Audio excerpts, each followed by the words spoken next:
I went to one of the early human potential movement trainings.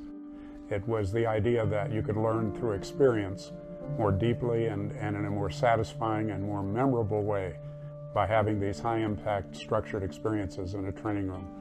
Had, and it sounds like a cliche all these years later, but had a life-changing experience where my life got better and my business got better. And that led to a career in the human potential movement.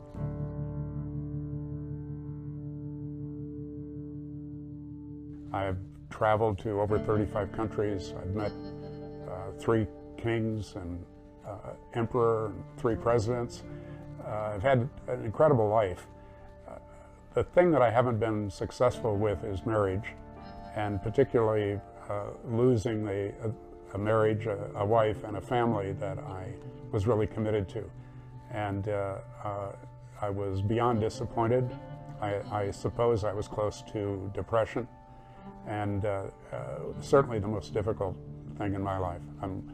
I was living in a 15,000 square foot house in Aspen on 76 acres with 5 cars and a jet and all the toys, but I lost that which was most important to me, which was my intact family.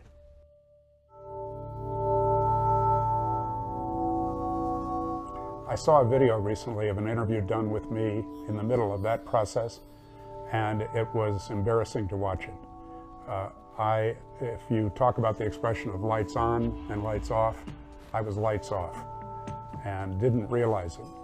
The Zen saying is that fish don't describe water very well, and the water that I was swimming in was one of hurt and anger and sadness.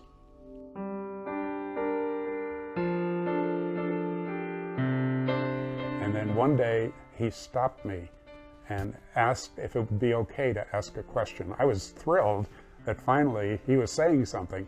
So I said, of course, and the question he asked me was, wouldn't it work better to take 100% responsibility for all of this? Now, I've been teaching personal responsibility for 30 years, and to be confronted in that way, wouldn't it be useful to take 100% personal responsibility for this?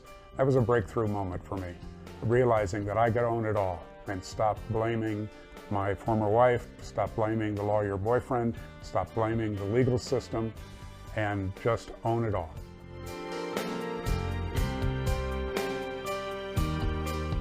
We went down to the vapor caves in Glenwood Springs, Colorado, and spent a day sitting in the mist, kind of getting all the toxins out of us physically perhaps, but also talking about what had happened for both of us, how disappointed and angry and sad we were.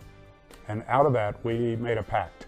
And the pact was, anything this painful must have some real value, or God would not have presented it to us.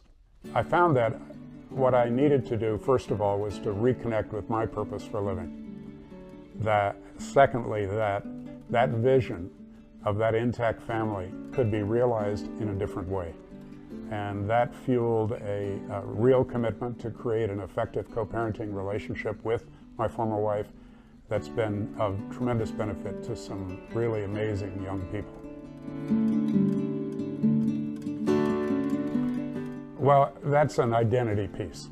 And that's an identity that serves men in some ways, or they wouldn't be holding on to it, but it severely limits us in terms of authentic self-expression and growth.